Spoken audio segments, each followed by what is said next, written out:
Welcome to the College Promise Careers Institute. Today's session is titled America's Next Generation of Workers, Student Perspectives on Wraparound Supports and Career Preparation. I'd like to introduce to you today Nicole Lewis, founder and CEO of Generation Hope. She is also an author of Pregnant Girl and has agreed to be a Because We Will ambassador for the College Promise Initiative. We are also joined by Jen Mishory, Chief of Staff, Office of Career, Technical, and Adult Education with the U.S. Department of Education. She is also a former Senior Fellow and Senior Policy Advisor at the Century Foundation and co-founder and former Executive Director of Young Invincibles. Nicole and Jen, welcome. Thank you so much, Rosie, and everyone. So thrilled to be here. And as you touched on, Rosie, most of all, excited to hear from our students today. I want to share just a little bit about the work that I do and bring to this conversation. I was a teen mother who put myself through college about 20 years ago, and since then have really been a fierce advocate for parenting college students, which is a population that often is overlooked in higher ed, and a lot of the conversations that we're having around workforce and career prep and completion and equity when it comes to this field. So Pregnant Girl is my story of my journey and making it through college as a young mother and having to navigate housing issues and food insecurity and really a system that wasn't set up for me to succeed in many ways. And the work that I do each day with my organization, Generation Hope, that I founded in 2010, not only do we directly help parenting college students make it to the graduation stage in the DC metro area, but now we advocate for them nationally all across the country through our policy work and through our partnerships with colleges and universities. So I'm thrilled to be here, really excited to talk about wraparound holistic supports because that's at the heart of the work that we do every day at Generation Hope. Great, and I'm thrilled to be on the panel with Nicole and with you all. I'm Jen Mishory. I am the Chief of Staff and delegated the duties of Assistant Secretary in the Office of Career, Technical, and Adult Education at the Department of Education. So our office focuses on CTE, focuses on adult education programs, focuses on supporting our nation's community colleges, and really ensuring that students have the supports they need to be connected to career-connected learning, wraparound supports, all of the things that we're going to talk about today. So I'm really thrilled to be here, and we want to make sure that we're hearing directly from students. So this is just a really important panel for me to hear from you. Thank you both for joining us today. As I mentioned earlier, our intent today is to hear from our students. They are our VIPs. The College Promise movement lives and breathes by our ability to serve them and serve them properly. Their stories, their challenges, and successes are our guideposts. Many of us work day to day to address the issues and challenges related to their journey. We know that the process of navigating cradle to career in today's environment is extremely difficult, whether it's the increased costs of college and tuition, or the fact that a good paying job today requires much more training and education than in the past, especially after high school. Today, we are joined by a panel of hardworking students eager to tell their stories and share their perspectives on how we can do more to help students across the country. I'd like to begin by introducing them and giving them an opportunity one by one to tell us a little bit about themselves. I'd like to begin with Jarshai Dennis. He's a Richmond Promise student. Welcome. Thank you so much. And again, thank you so much for having me here, everybody. It's an extreme honor to be able to share my story and hopefully start a wave of change to help future generation scholars, have an easier path than I did. So again, my name is Jarshai Dennis. I'm from Richmond, California. I currently attend the University of California, Merced as a senior fourth year psychology major. And really my background just revolves around helping other students like me find that college going initiative and also pursue college after high school. Thank you. Thank you so much for being here today.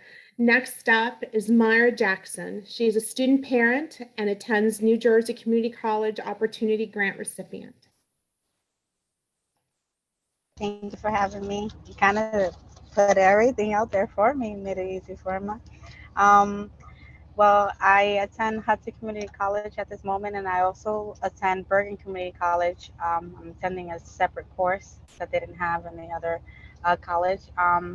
I am a mom of a 10-year-old, Hassani, and I currently can say that the reason why I'm really successful and pushing myself into, a computer science major is only because I got the funds from the CCOG and the grants and the Pell Grant. So I am here to let everyone know that there are resources out there for you if you seek out and if you pay attention to those emails. Thank you so much, Mara. Next, I'd like to introduce a dear friend of the College Promise program, Ryan Liu. Ryan is a Jack Kink Cook graduate and scholar. Could you please tell us a little bit about yourself, Ryan? Yes, thank you so much for organizing this, and I'm really grateful to be here. I was a policy fellow of the College Promise campaign back in 2017, so anytime I hear about the great work they're doing, I just ask how I can help out, so I'm super grateful to be here. Kind of like what was mentioned, I was a community college graduate in 2015. I'm currently a third-year law student at Yale Law School. Previous to this, I got a master's in higher education at the University of Oxford in the UK. And before that, I got my bachelor's in political science at Yale College as one of 3 community college transfers. I am incredibly grateful to be someone who graduated from Yale, Oxford, went to law school. But I to this day, I still think the most impactful education I got was the 2 years I spent in community college at Pasadena City College. Because if it wasn't for community college, I would have never had the opportunity to go to Yale, to go to Oxford, to go to law school. And my parents never got that opportunity to go to college at all. My mom's side escaped Cambodia during the genocide of the refugees. My dad came to the States from Argentina in the aftermath of the dictatorship. And even though we grew up low income and shared one bed growing up, they always told me how important it was to get a higher education. So when it came time to graduate high school, I knew I wanted to go to college. I applied to a lot of local public four-year schools from where I am in LA. And I got into a number of them. I got my first tuition payment or statement in the summer. And I remember, even though I was on full financial aid, I kind of still saw to take out loans. And that scared me because I was young. I knew my parents had a lot of loans growing up. So I actually drove the pickup truck that I used to sit in, that I used to help my parents move vending machines around LA for work. I drove straight to the school, to the registrar, told them I was going to drop out. But I still knew I wanted to get a higher education. And I remember hearing about how community colleges were pretty much free for California students from a low-income background. And I drove that pickup truck straight to my community college, enrolled there. And honestly, that was the best decision of my life. And looking back to this day, I'm still glad I made that decision to go to community college. And I'm so grateful to be here. Thank you, Ryan. Thank you so much. Next, I'd like to introduce Christian Ponce.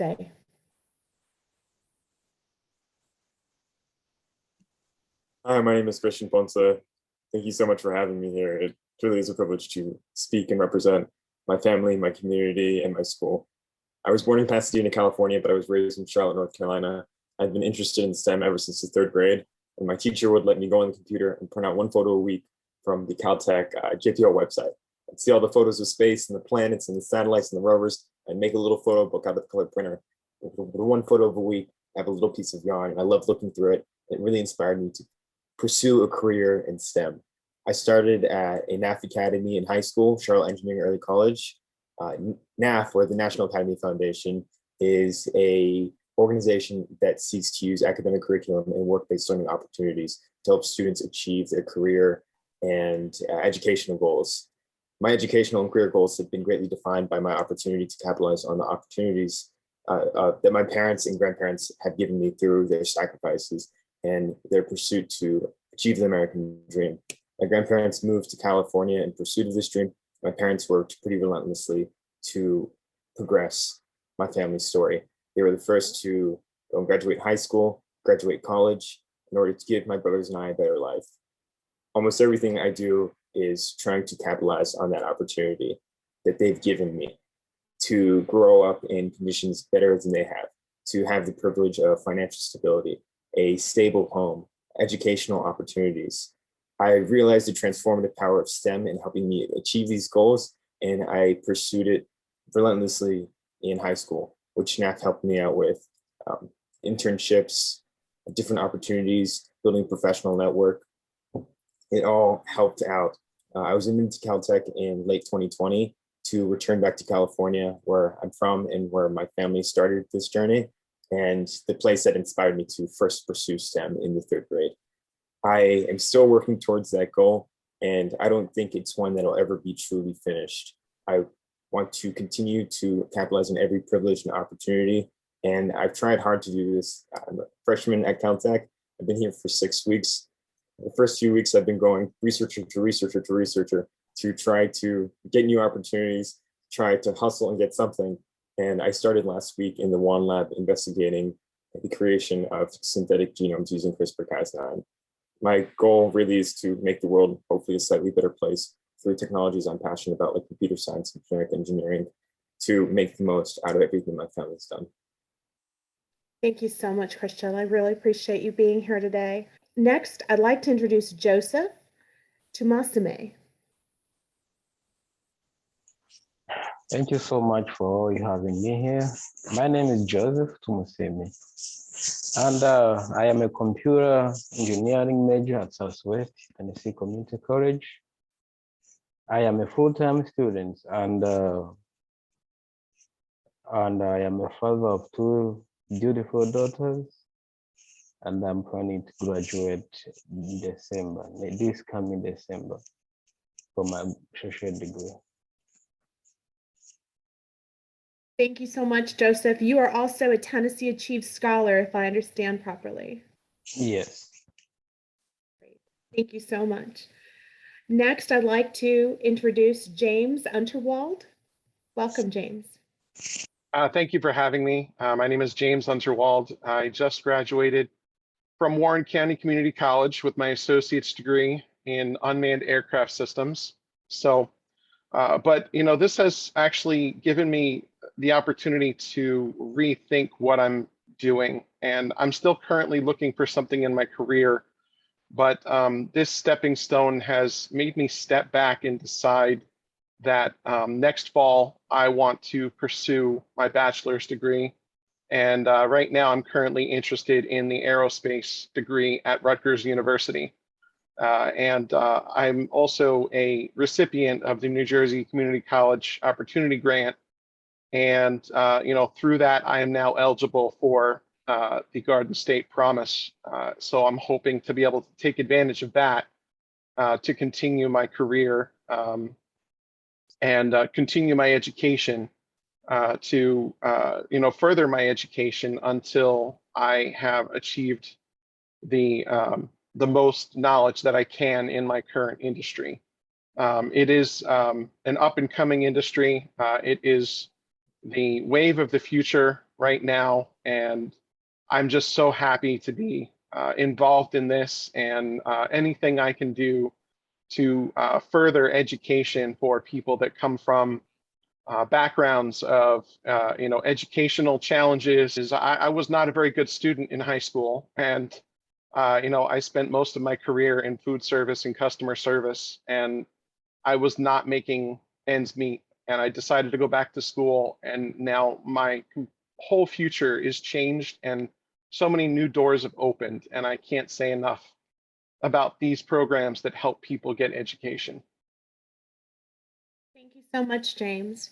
And finally, but certainly not least, Mario Purify. Welcome. Hello, thank you for having me. Good afternoon, everyone. My name is Mario Purify Jr. I am a 2nd-year student here at Wright State University in Dayton, Ohio, which is about an hour away from the Ohio State University, if anyone's more familiar with that. I am from Toledo, Ohio, which is on the border of Ohio and Michigan. I am down here at Wright State majoring in criminal justice with a minor in pre-law. I have my aspirations set on becoming a defense attorney. So I'm very, very, very glad to have this opportunity to, be at school free of charge, so I can, one day become that defense attorney. I hope to be. Wonderful. Thank you. Well, with that, I'd like to turn it over to Nicole and Jen, our moderators for today's panel. I wanted to hear from folks a little bit about how your programs have supported you in preparing for a career. So And I'm talking like, what are the specific supports? Because I think it's really helpful to hear kind of exactly what's happening out in various campuses, things that connected you into your career trajectory, things that helped you stay in school if you ran into challenges, really the specific supports that you've relied on over the last couple of years. So the transition from high school to college, it was not an easy one in the slightest from, because I was out of school from March of 2020 all the way up until August of 2020. So I hadn't been in a classroom in a good 5 months. I didn't know what I was expecting. So taking that and the fact that I was a first generation college student, I didn't have many family members, that I could talk to about college and what I needed to be doing and my post-college aspirations. So this is why I'm just so glad that I had Hope Toledo, which is the Promise scholarship that I have by my side, acting as a support system I needed. And that support came in many forms, whether that be we have monthly check-ins, we have one-on-one meetings with each other. I know the program does every August, they'll do a college send-off where they'll help scholars get materials that they need to be successful for the year, whether that be pencil and paper or it be a laptop. So I'm so glad to have them in my corner per se. One of the most things that aided me, one of the supports that aided me most was the one-on-one meetings, because we would get to discuss, how my academic year went, my wins, my losses, what goals did I have for the next year? And most importantly, how would Hope Toledo, help me in the future? Yeah, once again. So first of all, having a Tennessee Promise scholarship, it's a blessing. If I couldn't have this Tennessee Promise scholarship, I won't be encouraged. The reasons why I have Tennessee Promise coach. So every single time I have a question, she supports me, she guides me, she gives me every advice that I need for me to be successful for my generation's future. So I am so grateful to have this Tennessee Promise. The organization that helped me out the most in high school, the National Academy Foundation, really helped give me the professional structure to a drive I didn't really know how to take to a professional level. I actually became pretty disillusioned with my own education in my freshman year. I struggled with my classes and I got, there was a lot of family conflict. I didn't understand why, B's were not good to my family, but my parents saw that I wasn't applying myself. And, I just would go to school, I'd work, and then I'd come back home and I wouldn't want to work. And I wasn't really enjoying my own education. I didn't have the passion, I didn't have the drive, but there was an experience I had my sophomore year where I realized the privileges that I had, and there was a switch that flipped. And once that switch flipped, NAF was there to help me gain the professional network, gain the professional opportunities, the work career experiences to really structure and do something with that. Without NAF, I wouldn't really have the STEM network or professional network that I have now. My family has no background in STEM, so it's hard to, get some sort of job shadowing or internship opportunity through a family friend when this is completely new to my family. NAF helped me develop these work-based skills, especially through work-based learning. I was able to pursue internships in jobs where I developed technical skills like programming with computer science in different situations, and also pretty soft skills like communication or speaking, or most valuable to me, networking. Being able to meet all these people and connect dots across professional networks has really benefited me. And I wouldn't have that sort of extracurricular or extra academic skills without NAF. I went to a NAF event my junior year, and before then I was pretty shy. I was not a good speaker, and I struggled with talking to professionals. And the event really helped me up by exposing me to all these opportunities and exposing me to all these professionals who were so willing to help out and who were so passionate about making sure we succeeded. And on the way back from the event, there was a lady sitting next to me on the plane. And I noticed that she had the same university, watermark on her computer as the one I went to, UNC Charlotte. And usually I just put on my earbuds and fly. But they gave me the confidence to strike up a conversation with her, and we started talking. She told me she was researching virtual reality and its potential uses in education. And the soft skills that NAF had helped me develop and the confidence that they gave me helped me to hold that conversation and say, hey, I'm really interested in virtual reality and I have some experience with it. It eventually led to me being a research assistant for her and her colleague and helping them implement the research in the classroom. So different things like that have helped me build a confidence and professional skill set that has allowed me to achieve things outside of the classroom.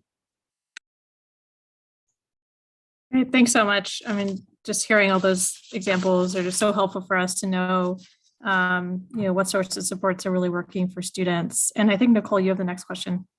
Yeah, and I just want to touch on that. I think it's really an interesting theme woven throughout for each of you was the importance of relationships and having someone to talk to and having a person to go to when you have questions, but also social capital and making sure that that person is able to connect you to a network of other people who can be beneficial to you and your career goals and your educational goals. So really wonderful to hear that. Today's college students are juggling so many responsibilities. I talked about, being a student parent myself in college, and I know Joseph and Myra mentioned, that they are also parents, which is true for 1 in 5 college students across the country. And so, as many of you are juggling so much more than school on a daily basis, family, jobs, other life responsibilities, can you talk a little bit about your experience and the specific support that was most helpful to you? And maybe Myra and James, if you could touch on these, that would be great. Yes, of course. All those things juggling together. Being a woman alone, I can say, sometimes you have to juggle more than one thing. And what supported me during this time was I joined B2B. B2B is part of the STEM program because I am a computer science major. And B2B, we created this chat between our peers. When there's a meeting coming up or a speaker series coming up where someone who is part of the PhD research program allows us to, talk about their experiences so we can pick up where can we find those resources as well. They were very helpful. And I also joined a mentee that calls me every Sunday. She's from King's University. And it kind of gives me the airway of me knowing what it's like going to be in a 4-year university now that I am in Hudson Community College and in Berry Community College. It just kind of breaks the ice and gives me a little bit of the resources that I would need in order for me to head to that direction. It wasn't always easy because, of course, when the pandemic came, my son was in virtual classes and so was I. You'll hear us two calling each other, Mom, I'm having trouble with this, and then I'm in class too. So, jiggling those two things was really hard, but having the support afterwards that I would be able to come back to it gave me the confidence and the strength I needed to continue, because computer science is not easy at all, especially now that I'm in my sophomore year. It's getting harder and harder. So these programs really supported me in the virtual fairs that they have, where they're introducing to different types of schools like Rutgers, NJCU, and you get to go into the fair and join a table and ask as many questions as you need, just to prepare myself for the next step. They say you have to wear the next size shoes in order for you to fill them, and that's exactly what the school does when it gives me these resources.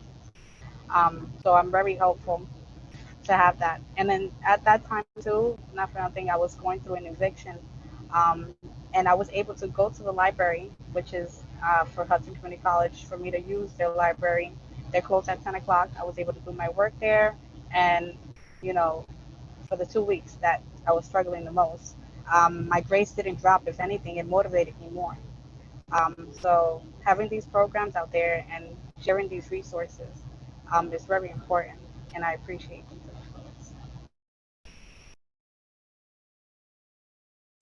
Thank you, Myra. Super inspiring just to hear your perseverance, especially during this incredibly difficult time, and the ways that these programs were able to show up for you, even virtually.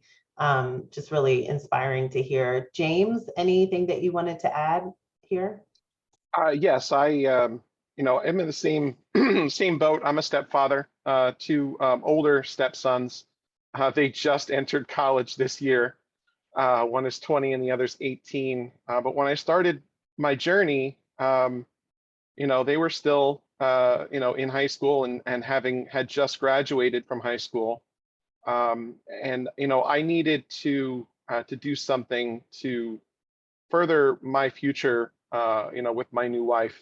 We just got married in December of 2020, but we've been together since 2015. And all along that time, as I mentioned before, I had been in food service and customer service, and just going from one dead end job to another. I would get promoted, but then there would be nowhere else for me to get promoted to because I didn't have the education or the quoted degree that was required in order to pull ahead and get to a higher position, even though my aptitude and my proven track record said that I could be there.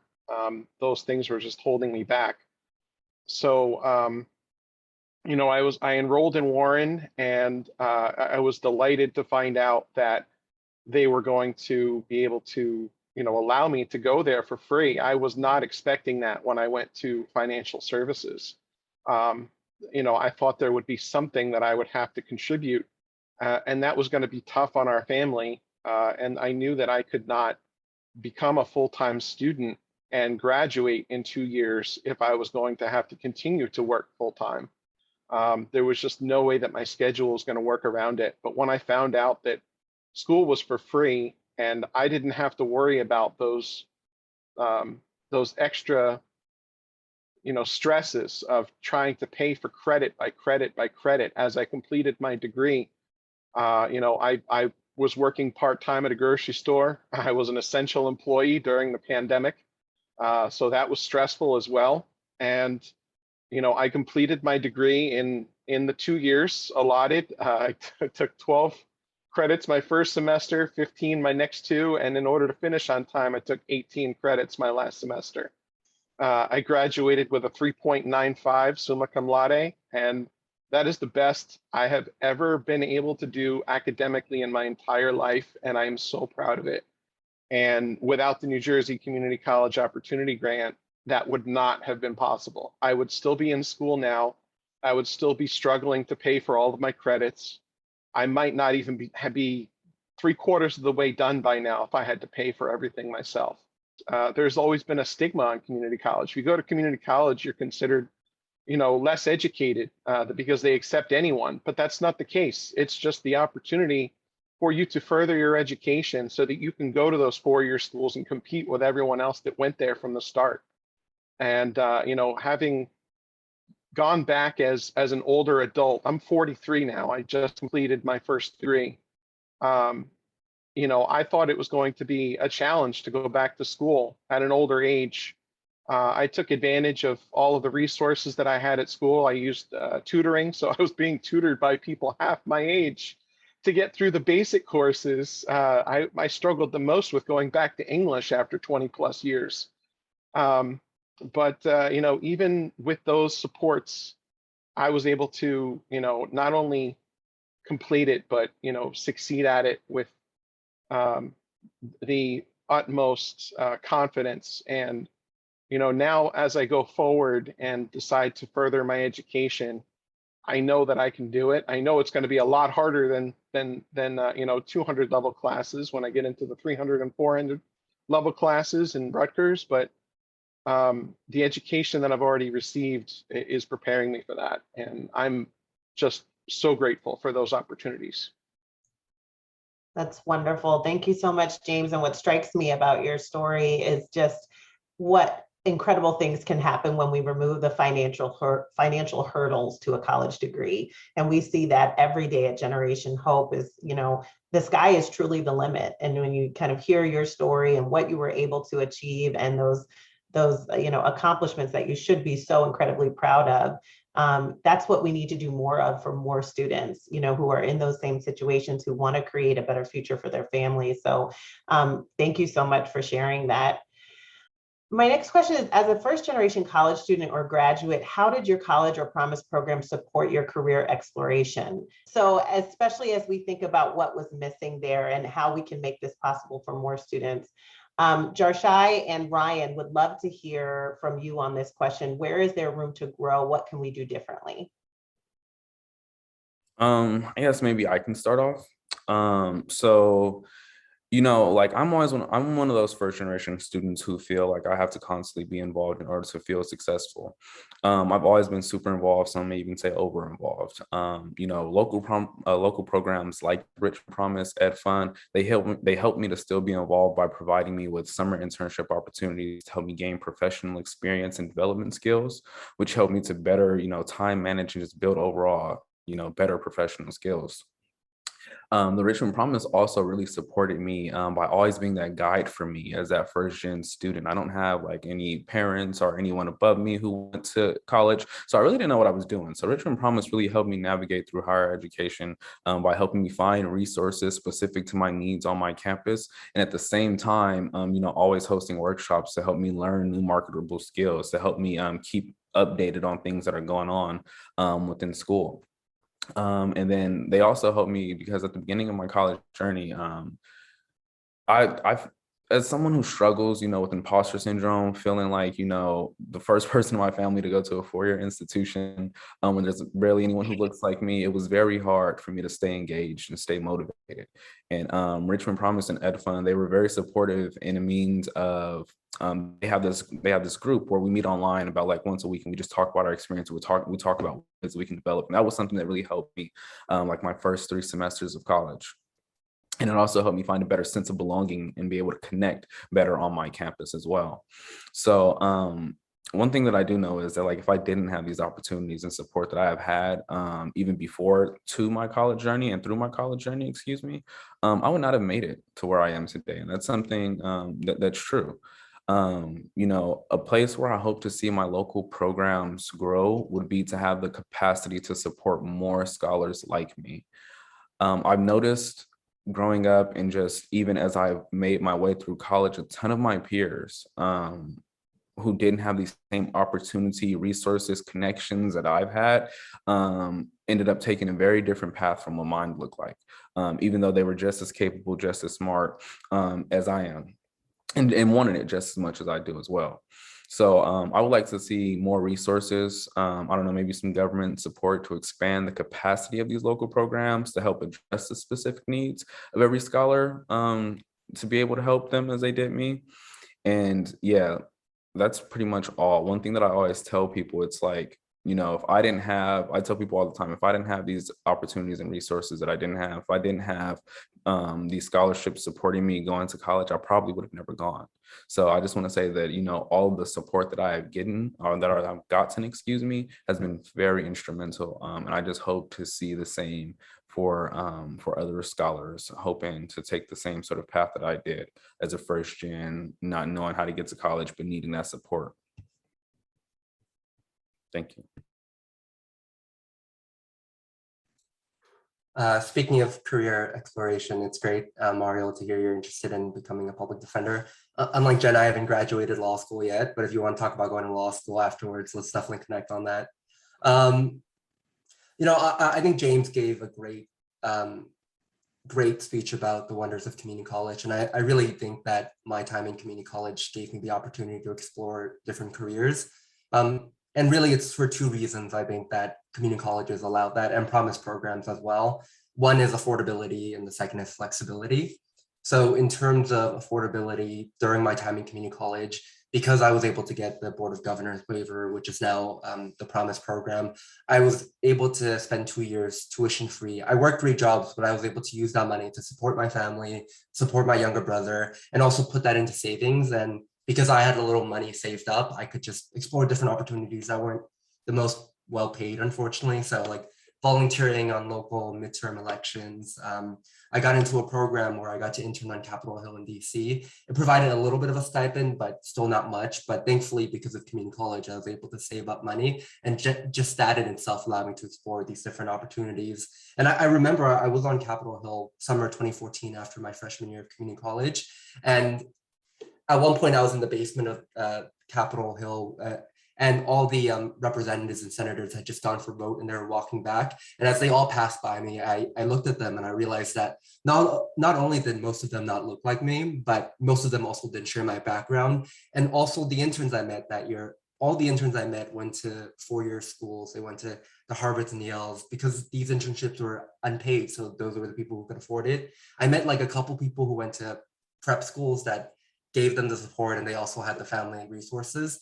And I think that has consequences when it comes to supporting institutions like community college. When most of your policymakers are people from a certain background, you kind of forget the stories that we're kind of talking about in this panel. And I think you don't really emphasize the importance of community colleges as much, which is all to say, I think in terms of what's missing, I'm really glad that community colleges now have more support. I'm also glad that community colleges, unlike four-year schools, give people a lot of flexibility to take weekend classes or to take evening classes or early morning classes, because people, as we talked about in this panel, have families to support, they need to work.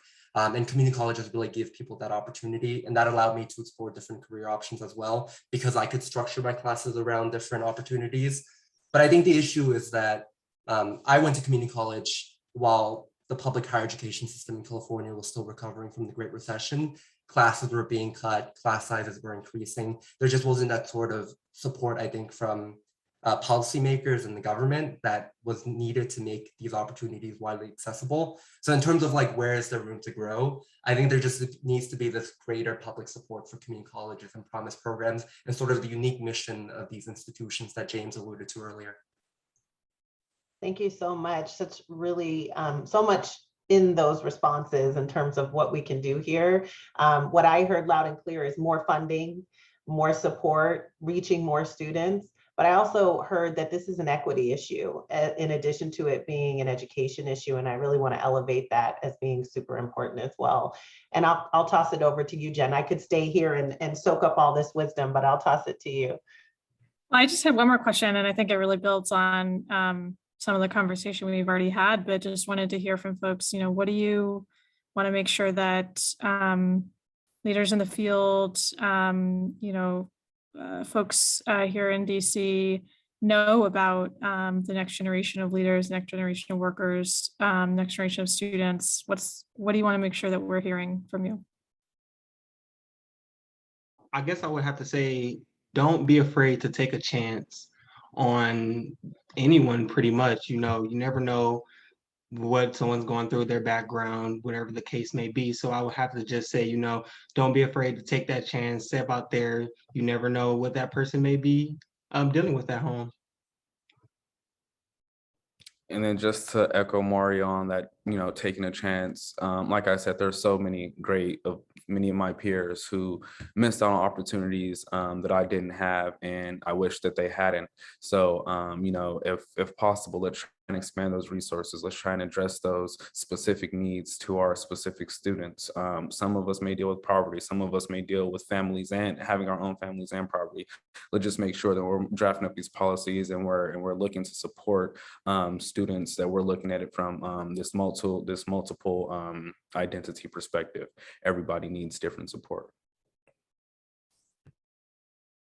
I think the most important thing to take away from this whole panel is that the opportunities that are here for us now were not available in the past. I would not have been a 40-year-old going to college had I had this opportunity when I was 18 and graduated high school.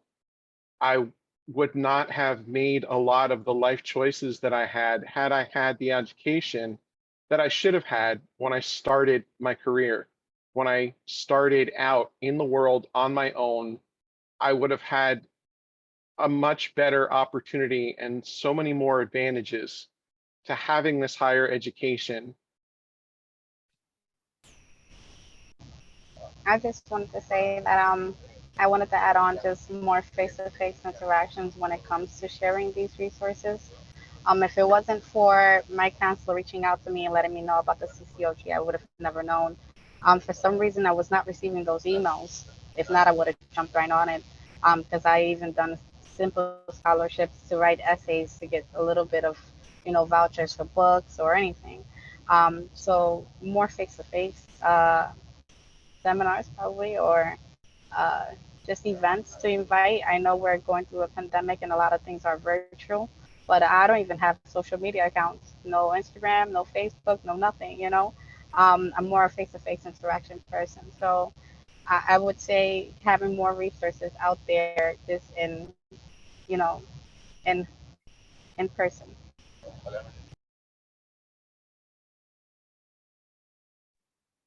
There's been a collection from a lot of different organizations.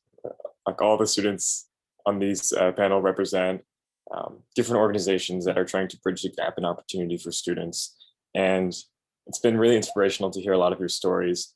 There are a lot of firsts on this panel among us all. And I think these organizations have done amazing work in being able to bridge the gaps that financial or home or educational gaps there are in our lives. But I think there's also another component, which was mentioned a little bit earlier. Sometimes there's like an imposter syndrome. When you're the first to do something, you feel like you're inadequate, like you're not capable, you don't have that confidence. So even though these organizations are doing incredible work ensuring that there is a bridge that is created over this gap in opportunity, there's also the confidence part. So I'd really want educators and leaders to be cognizant of that and help students develop that confidence and know that they are capable of achieving great things.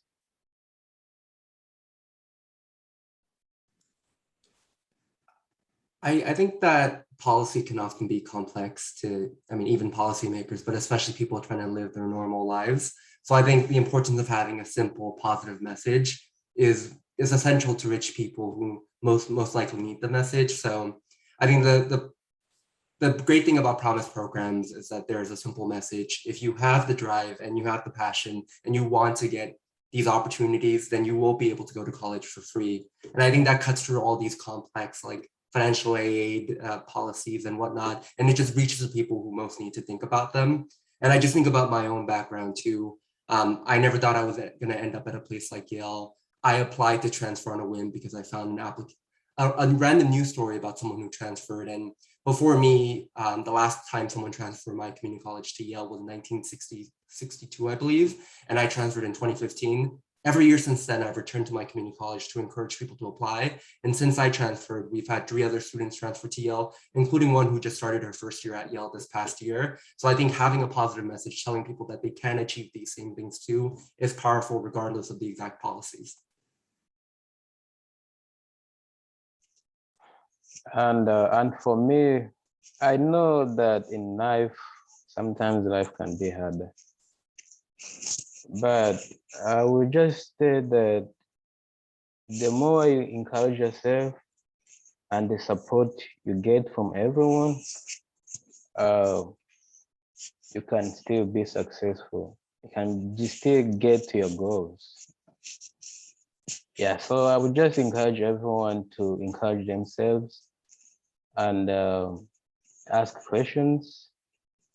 I'm pretty sure that they can get what they need. On behalf of the College Promise team, I want to wish each of you, all of our students, much success in your endeavors. I think you are an inspiration to not only us today that are here with you, but also to the many people across the country that are supporting students directly or students themselves that are really trying to find and define what is next in their future. So I want to thank you all today for being with us. I want to thank both of our moderators for taking the time out of their very busy lives to spend it with you all and with us here today.